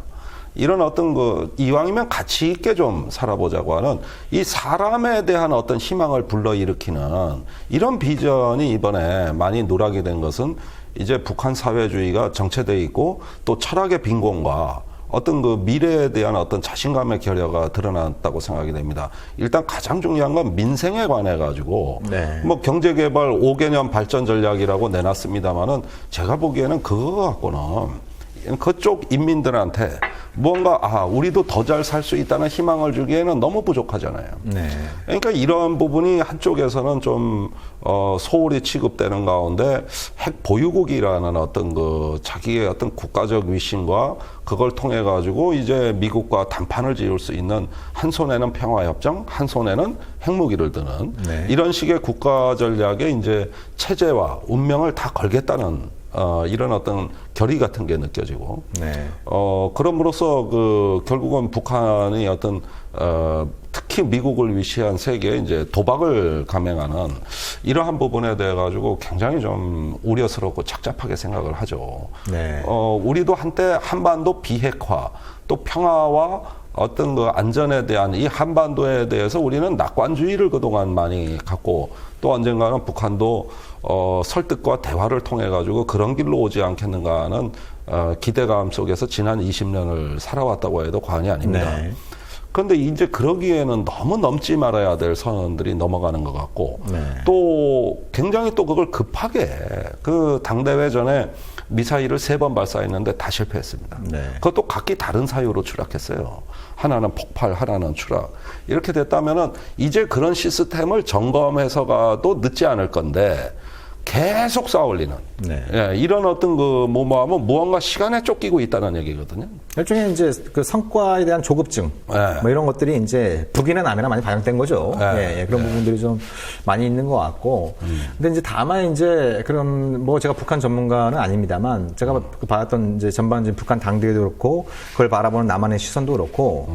너무 조롱과 냉소가 강한 게 아닌가. 그러다 보면 그 당대회가 갖고 있는 그 함의, 기본적으로 당대회라고 하는 것은 그 1980년에 열렸던 그 이제 6차 당대회 이후에 기간을 갖다 총결하는, 그러니까 총결산한다라고 하는 의미가 일체적으로 이제 큰 거죠. 근데 이번 당대회 제가 생각할 때 가장 두드러진 특징은 이제 우리 남한 정치적으로 표현한다면 비대위 체제는 끝났다. 그러니까 비대위 체제의 핵심은 예를 들면 국방위원회이지 않았습니까? 그리고 이제 그것이 뭐 성군 정치, 혹은 이제 뭐 고난의 행군 이런 표현으로 이제 사용이 됐었는데, 그런 어떤 비대위 체제는 끝났다. 이제 그 김정은을 중심으로 한 당국가 체제로 가겠다라고 하는 그 부분이 제가 보기엔 가장 두드러진 특징이고 이 부분은 결코 이제 이렇게 소홀히 평가해서는 안 되는 대목이다라는 생각이 듭니다. 그러니까 너무 핵이라든지 뭐 김정은이 3시간 동안 연설하는데 혹시 땀 한 방울 흘렸나, 뭐 혹시 다리를 저는 모습이 보이나, 뭐 목소리가 갈라지지 않나, 뭐 그 여동생 김여정이 어디에 앉아 있는데 꽃다발을 받아갖고 왼손으로 넣는데 오른손에 들었네, 이런 시시콜콜한 그러니까 놀려 먹을 수 있는 그 거리들 찾는 거죠. 그걸 조롱하고 악마화하고 이렇게 뭐 비난하고 이런 부분들이 너무 그쪽으로 쏠려다 보니까 그 당대가 갖고 있는 중요한 의미, 이런 부분들을 좀 놓치게 되는 그런 뜻하지 않은 이런 부분들이 있는 것 같아서 좀 아쉬운 부분이 전 뭐 개인적으로 있다라는 생각이 들더라고요. 이런 부분들이 이제 또 이렇게 얘기하면 또 뭐 종북으로 몰리기 쉬운 이런 부분들이 있습니다만, 아니 우리가 뭐 어렸을 때부터 많이 들어왔던 얘기가 지피지기면 백전불태라는 얘기 들지 않습니까? 특히 이제 안보 문제, 외교 문제, 또 평화 문제, 더 나아가서 통일 문제, 이런 어떤 국가 차원의 대전력과 관련해서 굉장히 중요한 파트너인데 그걸 희화하고 악마하고 이런 쪽으로 자꾸 우리 사회가 가다 보면 그게 부메랑으로 돌아오는 거죠. 그렇죠. 이런 부분들도 좀 우리가 좀 냉정하게 볼 필요가 있을 것 같아요.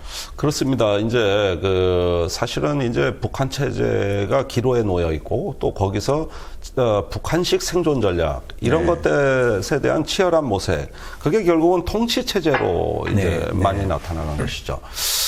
그런데 이제 최근에 중국이 계속 육자 회담과 대화 재개를 촉구하고 있고 또 이제 북한과 어떤 평화협정 논의에 대해서 미국이 미세한 관심은 보이고 있는 것이거든요.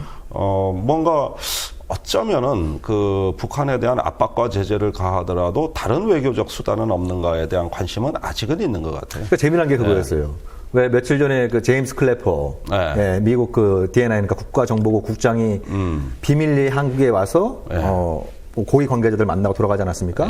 그때 비밀리에 방한했을 때 대다수 언론들이 보도했던 거는 북한의 5차 핵실험 가능성을 논의하기 위한 것이다. 그런 얘기 있는데 아니 뭐 북한이 한두 번 핵실험한 것도 아니고 그거는 뭐 굳이 미국의 정보수장이 오지 않더라도 충분히 그렇게 협의할 수 있는 시간인데 그래서 왜 왔을까 이런 의문이 있었는데 알고 보니까 간보러 오셨더만요. 평화협정. 그러니까 자꾸 뭐 북한뿐만 아니라 중국도 뭐 평화협정 얘기를 하는데. 그렇죠. 한국 너희들은 어떻게 생각하니? 이 얘기를 좀 이제 간보려고 이제 이 뜻을 좀 물어보려고 이제 왔던 거죠. 근데 뭐 박근혜 정부는 뭐 예상했던 것처럼 평화협정 웃기지 말라. 이런 어떤 부분들이 좀 만들어지고 있는 것 같아요. 미국도 잘 보세요. 약간 확대 해석하자면. 정전협정 체결 당시와 유사하지 않습니까? 그때 처음에 미국은 한국에 정전협정 빠지라고 한 적 없어요. 그렇죠. 근데 안 하겠다. 제발 들어와 달라 했었죠. 들어와 달라는 거예요. 심지어는 미국이 평화협정을 체결하고 이승만 제거 작전도 일단은 시나리오로 검토했던 거 아닙니까? 진지하게 정전협정 자꾸 반대하는데 놔뒀다가는 시한폭탄 되는 거 아니냐. 김일성하고 모택동보다 이승만 제거 작전을 만들었던 거죠. 아이젠하워가 그런 표현도 쓰고 그랬었죠.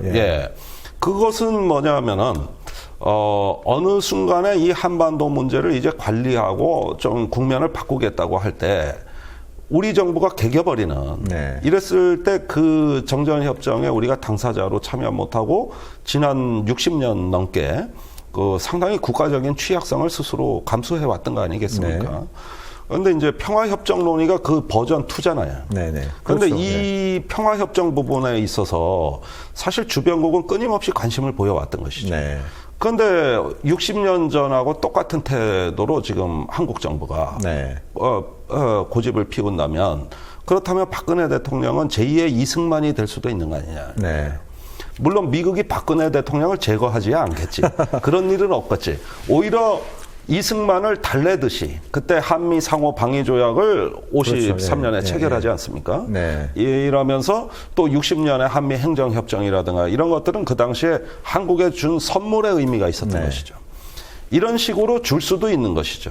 그러나 그 선물 속에는 그 달콤함 속에는 너희는 한반도 안보의 당사자가 아니라는 악마가 숨어 있는 거죠.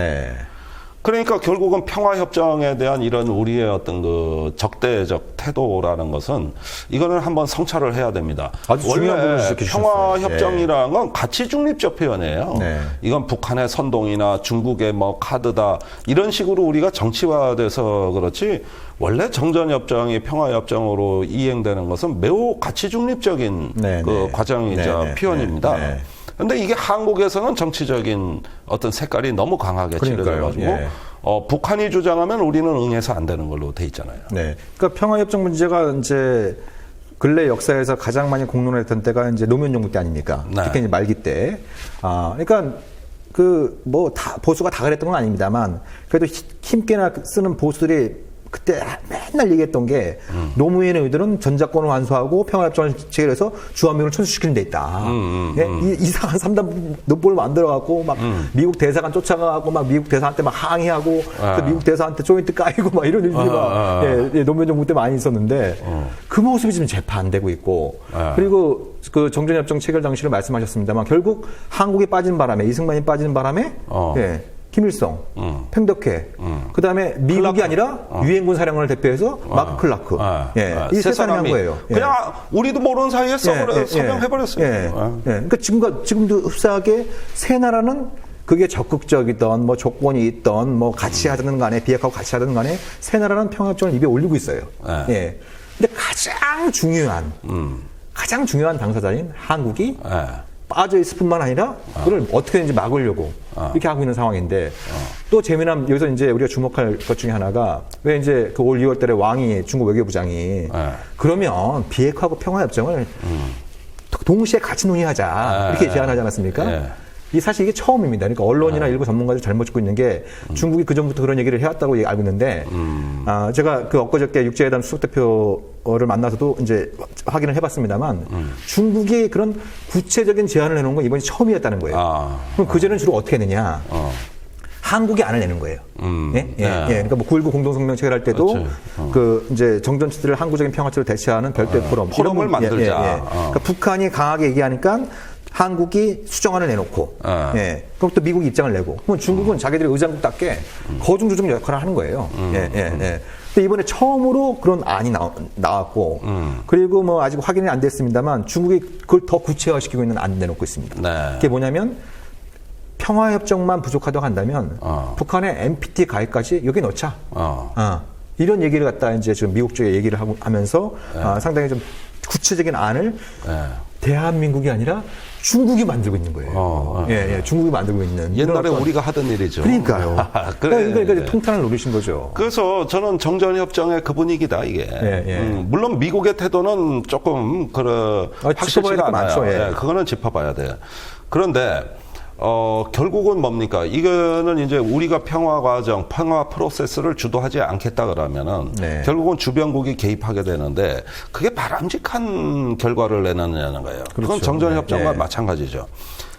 제가 이렇게 우리의 뭐 통일론이 이런 걸 할 때, 국제법적으로 한국이 통일의 당사자도 아니고 뭐 하여튼 이면에는 정전협정에서 안보의 당사자로서 우리가 위치를 인정받지 못했다는 요인이 크게 작용하고 있습니다. 그런데 21세기에 우리가 한반도 시대를 볼 때 가장 핵심적인 조건이 뭐냐? 우리가 당사자 지위 확보하는 겁니다. 그렇죠. 여기 그러면서 한반도 주변 정세를 우리 한국이 한번 주도해보자. 이런 결의에서 무언가 평화 구상이 나오고 또 외교가 나오고 이렇게 되는 것이지. 우리가 주도할 의지가 없다면 주도 당합니다. 반드시 주도 당합니다. 국제 정치가 원래 그렇습니다. 그러니까 평양에서도 아주 중대한 변수가 커지고 있는 상황이고. 또 워싱턴에서도 이상한 사람이 나타나고 굉장히 이제 좀 그 사람도 주한미군 철수를 얘기하고 있어 지금. 김정은하고 도널드 트럼프가 주한미군 철수를 얘기하고 있어요. 경쟁적으로 얘기하고 있습니다 지금. 경쟁적으로 벌어지고 있는 이런 어떤 그 상황인데, 그럼 이 두 가지가 맞으면 평양의 핵과 미국 트럼프가 될지 안 될지는 두고 봐야겠습니다만 트럼프의 미군 철수론이 될 가능성도 있다고 해요. 그러니까 이게 동시에 밀어닥치면 이거는 한국이 거기에 대해서 대비를 하고 있지 못하면 이건 정말 말 그대로 헬조선으로 가는 길이거든요. 그러니까 보십시오. 우리 노태우 때부터 북방정책부터 오늘에 이르기까지 역사의 교훈이 뭐냐. 주변 정세가 지금 어떻게 돌아가냐. 이게 어떻게 돌아가는데 거기서 우리가 자칫 흐름을 놓치면은 나중에 어떤 재앙이냐. 그걸 막으려면 지금 우리가 먼저 선제적으로 대응해야 될 게 뭐냐. 이런 거를 국가의 지도자들이 소홀히 태만하게 또는 고정관념으로 이런 것 문제를 제대로 살피지 못했을 때는 어떤 결과가 왔냐면은 항상 비극이 왔어요. 한 말에 그 국제정세 변화를 우리만 모르고 있다가 결국은 식민지 된 겁니다.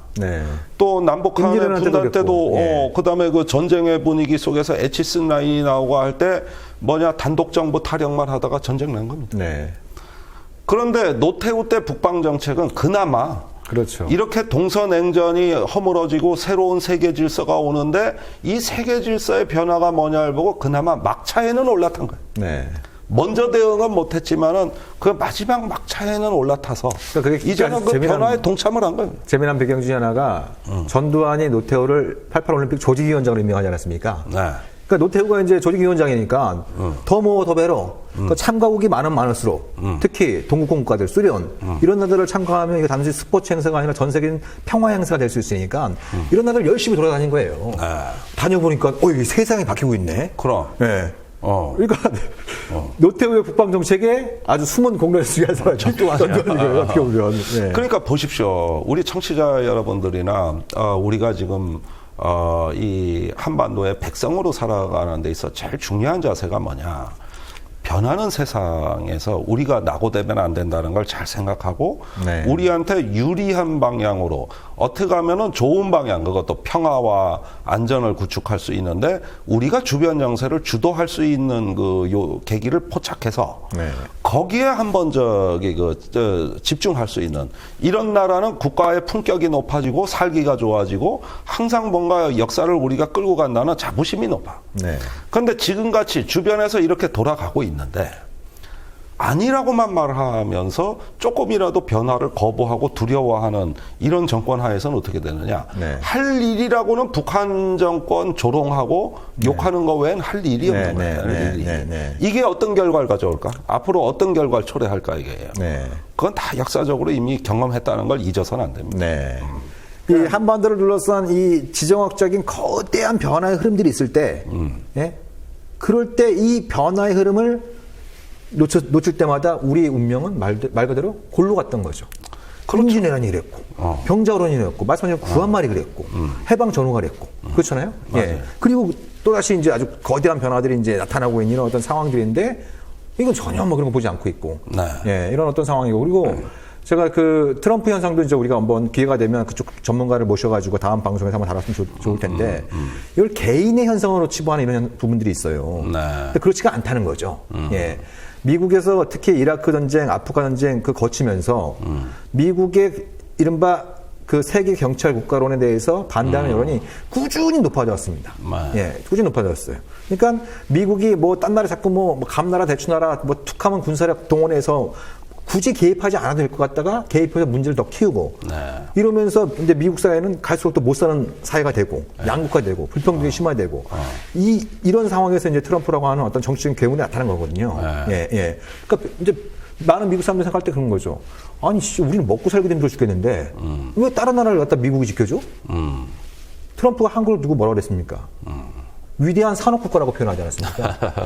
아니, 세계 10위권의 산업국가가, 경제대국이, 왜 지들 스스로 지키지 못하고 주한미군을 공짜로 써? 이렇게 얘기했잖아요. 노무현 대통령하고 똑같은 말이에요. 그러니까, 주한미군을 공짜로 써 그러니까, 왜 이제 바로 이제 그 브룩스 주한미군 신임 그 사령관 지명자가 미 상원 가서 통계를 다 깠어요. 예, 그 중에 하나가 그거였습니다. 한국이 이미 방위 분담금을 50% 내고 있다. 그러니까 주한미군 주도에 필요한 전체 경비의 50%를 내고 있다. 요거는 미국 책임 있는 당국자 입에서 처음으로 나오는 얘기예요. 그 전까지는 미 의회 가면은 미 의원들이 막 사람과 몰아붙일 거 아닙니까? 그렇죠. 왜 한국 잘 사는 나라한테 방위 분담금 더 못 뜯어내느냐? 막 이제 막 그 질타하고 그러니까 그러면 이제 사령관이 가서 이제 지명자 가서 네 노력해서 최대한 50도 맞추겠습니다. 이렇게 얘기를 했거든요. 근데 이번에 한국 50% 내고 있다고 이제 얘기를 한 거예요. 예. 사실은 더 내고 있는데. 그렇죠. 예, 뭐 어쨌든 그거라도. 예. 그리고 이제 그 주한미군 이전. 그게 정확한 수치도 얘기하더라고요. 107억 달러가 들어가는데 한국이 91%를 부담하고 있다. 미국은 9%다. 그나마도 돈 안 냈어. 예. 뭐 이러고 있는 상황이에요. 그러니까 국방부 대변인이 하는 얘기가 그죠. 그 정도의 주한미군 규모를 미국 본토에 주둔시키려면 몇 배의 돈이 더 들어간다. 예. 남는 장사다. 이렇게 얘기를 했어요. 예. 근데 트럼프가 이 양반이 재밌는 게 이제 그러면서 이제 사회자가 아니 뭐 주한미군도 한국이 더 많이 부담한다는데 어떻게 생각하십니까? 그러니까 몇 프로 하는데 50% 한다는데 그러니까 트럼프가 한다는 얘기가 거의 50%만 해. 다 내야지. 100% 내라 그랬어. 그러니까 한술 더 뜨는데 네. 자, 이게 제 기억으로는 그렇습니다. 이런 논란이 미국에서 벌어진 거는 제 기억으로는 94년도에 네. 미 의회의 카식 상원 의원이란 사람이 네. 그 미 의회에서 결의안을 내서 카식 결의안 수정안이라고 해요. 네. 그게 이제 그 94년 회계년도 미 국방 예산을 결정하는데 카식 수정안이라는 게 들어가는데 거기에 똑같이 나옵니다. 네. 그 한국은 자기네 방위비를 증강하지 않고 미국의 첨단 무기 뭐 전투기라든가 함정이라든가 이런 어떤 것에 무분별하게 의존하고 있고 네. 그다음에 언젠가 위기가 벌어지면 미국이 도와줄 거라는 비현실적인 환상을 갖고 있는 나라다. 이러면서 국방부에 주문을 하는 것이 이 현실을 개선할 수 있는 대안을 몇 개월 이내 의회에 보고해라. 네. 요것이 수정안으로 들어가는 것이죠. 네. 그 당시에 우리가 방위비 분담금 논란이 사회적으로 엄청나게 거세게 일어났던 겁니다. 네. 그래서 그때 답변서를 냈는데 그때 국방부가 낸 답변서하고 요번에 낸 답변서가 거의 유사한 거예요. 아, 그래요. 예. 그런데 그때는 더 솔직하게 냈다고. 지금 얘기한 50%라는 그 방위비 분담금은 뭐냐면은 주한미군이 한국에 주둔하면서 발생하는 원화 발생 경비의 50%라는 그렇죠. 얘기예요. 예. 현금의 50%라는 직접 발생되는 거죠. 예. 그런데 토지나 이런 건물을 지원하는 거는 여기서는 또 포함이 안 된 그렇죠. 거거든요. 예. 간접 지원이 있는 거죠. 그런데 이게 일본이나 독일 같은 데서는 지원비, 방위비 분담금에 들어간단 말입니다. 그렇죠. 예. 예를 들어 일본은 사유지를 기지로 제공하고 그 임대료를 정부가 대신 내줄 때 이게 방위비 분담금 현금에 들어가는 것이죠. 그래서 계산법을 다시 하면 거의 78%에서 80%. 그렇죠. 예. 이 정도를 우리가 부담하고 있는 것이고 말씀하신 대로 기지 이전이 있고 그다음에 더 미국에 많이 퍼주는 건 무기 도입입니다. 사실 이 방위비 분담금 문제는 한미 동맹에 초래되는 많은 비용 중에서 작은 거에 속해요. 그렇죠. 빙산의 일각인 거죠. 빙산의 일각이고 큰 덩어리는 무기 도입이죠. 그렇죠. 매년 몇 조 원이에요. 그런데 1조 원 갖고 이렇게 국가 관계가 주한미군이 어쩌다고 하는 거 참 한심한 얘기입니다. 그 주한미군이 와 있기 때문에 그 주한미군과 유사한 무기를 한국군이 소요 제기를 하고 그것이 미국 방위산업체로 고스란히 그 돈이 들어가는 게 1년에 몇 조 원입니다. 그러면 지금 이런 문제나 이런 걸 우리가 따져도 시원찮을 판에 제일 작은 방위비 분담금 1조 원을 갖고 세계 최대 1위 경제대국 미국이 정말 치사하고 더럽게 이걸 가지고 뭘 어쩔 수 있다 이렇게 얘기를 하는 건데 근데 그 이면에는 이제는 한국에 개입하고 싶지 않다는 말을 결국은 이렇게 표현하는 거 아닌가 싶어요. 트럼프는 그렇게 얘기하죠.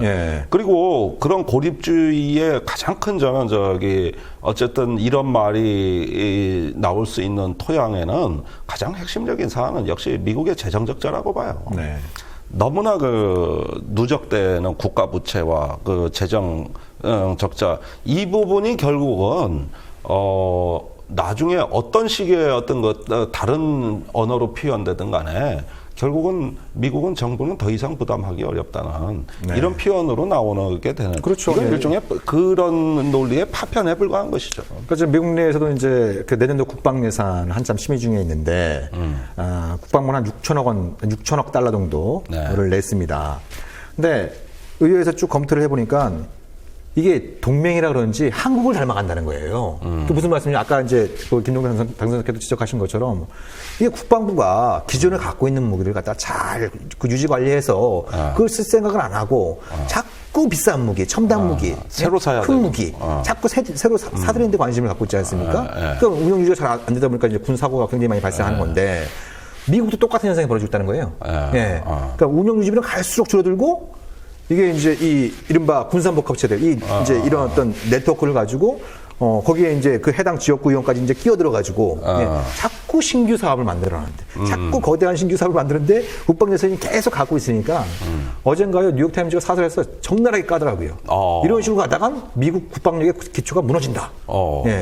돈도 돈이지만, 돈을 슬기롭게 쓰라고 있는 것이 행정부처이고, 그죠? 그걸 감시하라고 있는 게 의회인데, 의회에 있는 의원들은 지역구 사업 자꾸 따가는 거예요. 국방부에서 따가려고 하는 거. 이런 것들이 있는 거고. 국방부에 있는 고위 관료들은 자기들이 퇴직하면 그런 것들을 갖다 이제 이 군피화 쪽으로 가려고 하는 건지 자꾸 이제 거대 군수업자하고 손잡고 새로운 사업을 만들어내는데 혈안이 되고 있고. 이러면서 미국 국방력의 기초가 허물어지고 있다는 제가 재밌는 사실 하나 알려드릴게요. 이거 아직 언론에 보도 안 된 거예요. 그래요? 특수인가요? 최근에 미국이 베트남에 항공 방위 산업 장비 판매권을 협의하고 있습니다. 이거 참 재밌는 거 아니에요?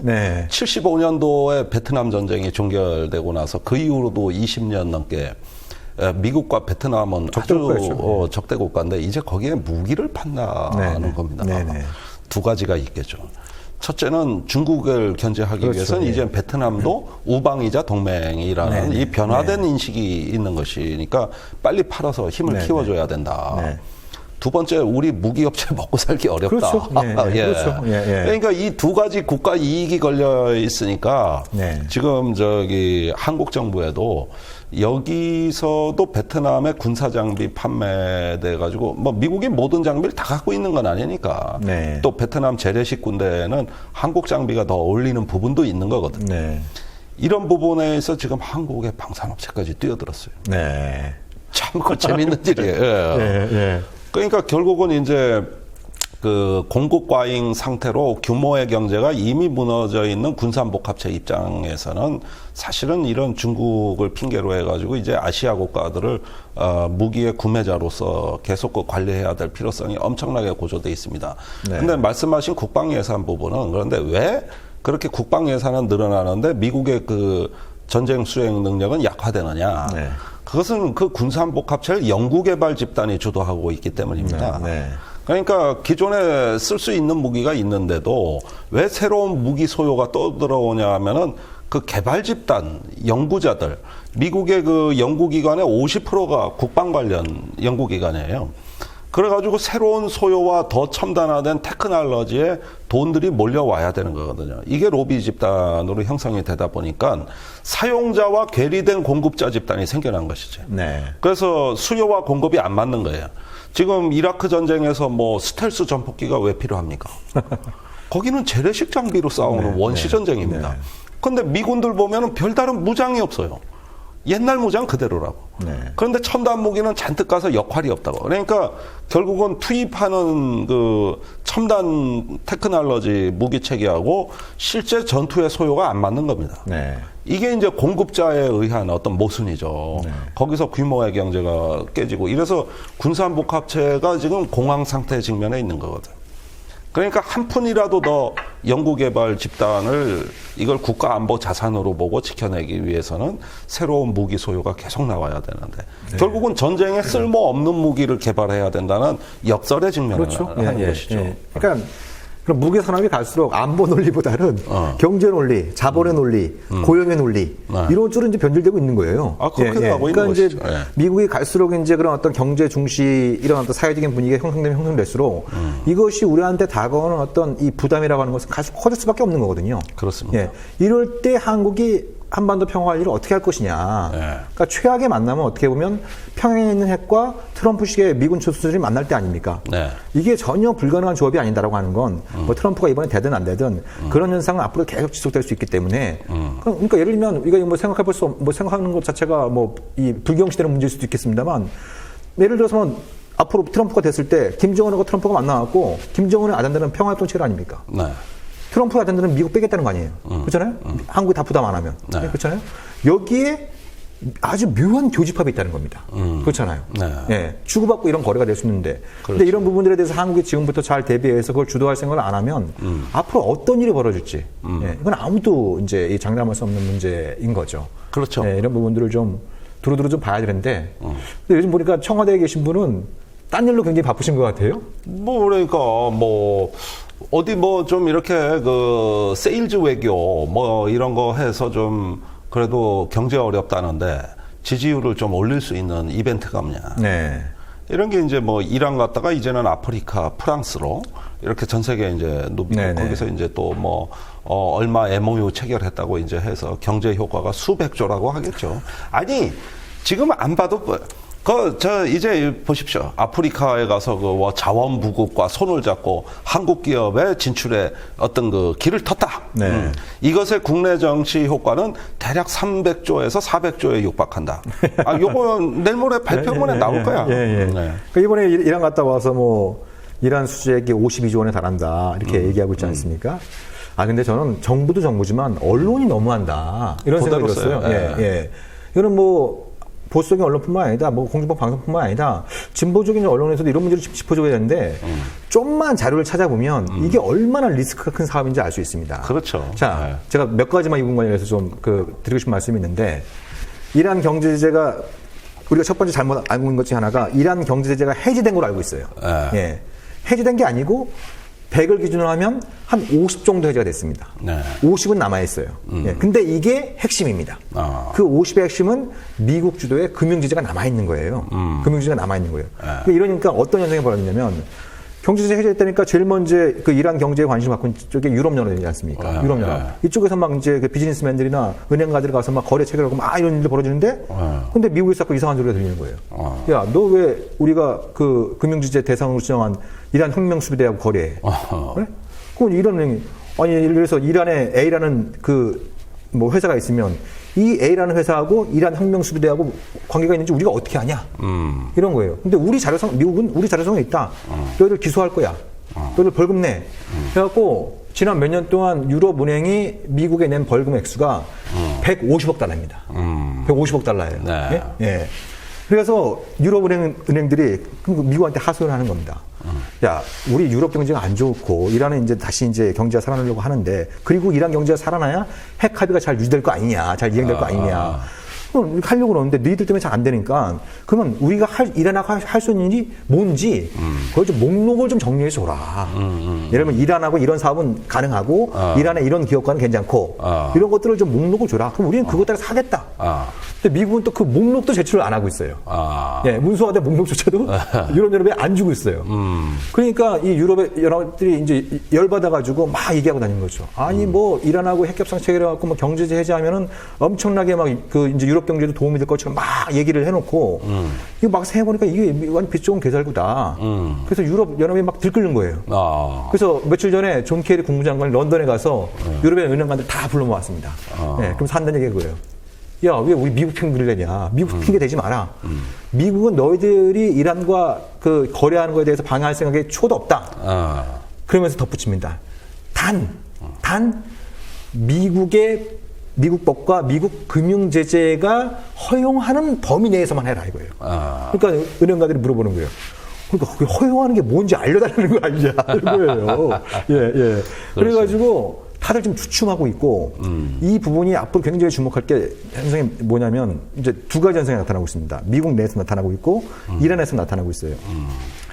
공화당 대선 후보인 트럼프뿐만 아니다 힐러리 클린턴조차도 이란 핵합의에서 승리를 못마땅해 합니다. 그리고 힐러리가 되더라도 미국 대통령의 일기 때 목표는 뭡니까? 재선 아닙니까? 재선을 하려면 유대인, 이스라엘 눈밖에 나면 안 된다고 생각하는 거죠. 예. 그러니까 당연히 이제 이쪽에서 로비가 들어오니까 이제 힐러리가 설사 되더라도 이란과의 관계를 적극적으로 개선할 가능성은 거의 제로에 가까운 거죠. 예. 그러니까 이란에서는 또 무슨 얘기가 나오냐면 소고기가 어딨냐는 거예요. 예? 자기들이 핵합의 해주면 경제제재 해제해서 이란이 정말 잘 먹고 잘 살 수 있을 거라고 그렇게 얘기를 했는데 이거 뭐 좋아진 게 없다. 그래서 이란 내에서 반미 감정이 다시 막 끌어오르고 있습니다. 반미 감정뿐만 아니라 핵합의를 체결한 하산 루하니 정부에 대한 비난 여론도 굉장히 높아지고 있어요. 근데 내년 6월에 이란 대선이 있습니다.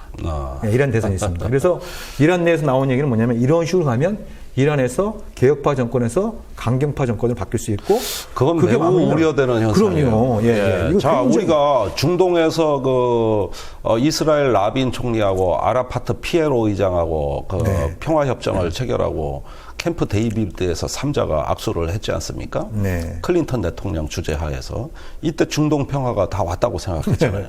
그런데 샤론이란 총리가 나서서 이걸 깨버리니까 그렇죠. 지금 어떻게 되느냐? 그 이전보다 더 악화돼 있죠. 사실 또 한반도에서 6.15 14선언이 깨지니까 어떻게 되느냐? 그거 체결하기 전보다 더 나빠져 있죠. 네. 그런데 이란도 이렇게 해서 우리가 요즘 굉장히 부러워하는데 이게 잘못 깨지면 어떻게 되느냐. 대부분 그렇습니다. 이 국가 간의 어떤 평화협정이나 그 어떤 조약이라는 게 한번 깨지면은 뭐냐면 그 불신의 정도는 폭발적으로 그렇죠. 제기되는 경향이 있다는 것이죠. 그건 굉장히 우려스러운. 네. 그러니까 그런 부분들에 대해서 하다못해 저도 몇 시간 동안만 자료를 찾아갖고 쭉 읽어보면 그 내용을 알 수 있거든요. 네? 근데 이런 내용을 갖다가 지금 뭐 청와대나 뭐 국정원이나 외교부 이런 데가 대대로 VIP한테 대통령한테 보고가 되는지도 의문스럽고 그러니까 오로지 이 지금 공무원 이 소위 말하는 외교안보 정보 이 기관들은 대통령의 관심사가 뭔가. 이번에 이란에 가시면 이런 어떤 뭐 이 이란 특수 제2의 중동붐이 일어날 수 있고 이게 국내 정치적으로 지지율 효과가 뭐가 있고. 그러니까 그런 구미 맞는 보고만 계속 올라가는 거예요. 그렇죠. 예. 네. 이거를 갖다 그 분별할 수 있는 능력이 좀 결여된 이분께서는 그걸 갖다 열심히 세일즈하고 다니고. 그렇죠. 그걸 또 언론들은 부지런히 보도를 해주니까 국민들은 또 좀 현혹돼가지고, 박근혜 대통령이 이번에 총선에서 지고 나서 좀, 심기일전해갖고 이제 다시 한국 경제를 이렇게 세우시려고 하는구나. 예. 뭐 이런 또 이제 좀 착각에 빠져가지고 또 지지율 올라가고. 이건 뭐 본인 개인의 정치만 하지 그래. 이게 지금 국제 정세가 어떻게 돌아가고 우리 다음 세대에 지금 뭐 뭘 갖고 생존해야 되는지 뭔가 좀 이렇게 적극적이고 능동적인 거. 네. 뭐 이런 작품들이 지금 안 나오고 네. 계속 그 눈과 귀가 멀어 있는 자아도취의 형의 리더십을 보는 것 같아 대단히 안타깝습니다. 네. 그래서 아마 그 이제 김종대 당선자께서도 이런 어떤 국방 관련된 현안도 중요합니다만 그러니까 이대로 가면 뭐 거의 MB 자원 외교의 재판이 될 가능성이 될 가능성이 높죠. 근데 이게 문제가 될 수 있는 사전 단계에서 충분히 견제와 감시와 교정이 이루어지지 않으면 그 비용은 고스란히 국민이 떠안는 거예요. 그렇죠. 그리고 자원외교 비리 때문에 굉장히 많은 문제들이 불거졌는데 처벌받았다는 사람은 거의 들어보지 못했습니다. 자살한 사람만 있잖아요. 그러니까요. 엉뚱한 사람만 이렇게 이제 막 되고 있는 이런 어떤 상황이니까. 그래 덕분에 이왕구 총리는 물러났지. 네. 네. 재판받고 계십니다. 네. 아무튼 좀 그런 부분들도 좀 같이 좀 두루 좀 봐야 되는 것이 아닌가. 맞습니다. 네, 이런 부분들이 좀 드리고 싶은 말씀이었고요. 뭐 오랜만에 복귀한 소감 아까 해주셨고 마무리 멘트 한 말씀 해주시고. 글쎄 앞으로 종종 찾아뵙고 어쨌든 그 국회 원내에서 벌어지는 일도 좀 중계 방송을 해드려야 돼요. 그렇죠. 예. 또 뭐 제가 원내 대변인이니까 많이 그 소개해드릴 에피소드가 많을 것 같아요. 비단 안보 문제에 국한되지 않을 겁니다. 그래서 이런 걸 통해 가지고 우리 진짜 안보가 명실공히 최장수 프로그램인 만큼 이 팟캐스트계에서 또 국민 TV에서 가장 또 여러분들의 사랑을 많이 받을 수 있는 그런 프로가 될 수 있도록 많이 노력해야 된다. 예. 그런 점에서는 뭐 이제 또 새로운 시작이다. 그런 점에서 저는 뭐 앞으로 어쨌든 떠나지 않고 있겠다는 약속을 드립니다. 네. 자, 그 약속 굳게 믿겠습니다. 예. 이제 뭐 게스트가 아니라 고정이셔요. 기본적으로 이제 일정은 여기 중심으로 잡으셔야 되는 이런 어떤 부분들도 있고. 쉽진 않겠지만 해보죠. 다음 주에 또 김광진 의원께서 합류를 할 거고, 우리가 또 중요한 현안, 우리가 또 깊이 있게 다뤄야 되는 문제는 또 때때로 게스트를 모셔가지고 심층적으로 다루는 그런 시간을 좀 두루두루 가질 계획이니까 우리가 뭐 잠시 쉬었다가 시작하는 만큼 더 멋진 방송으로 여러분들의 성원에 보답할 것을 약속드리면서 오랜만에 진짜 안보 방송 이것으로 마치도록 하겠습니다. 고맙습니다. 고맙습니다.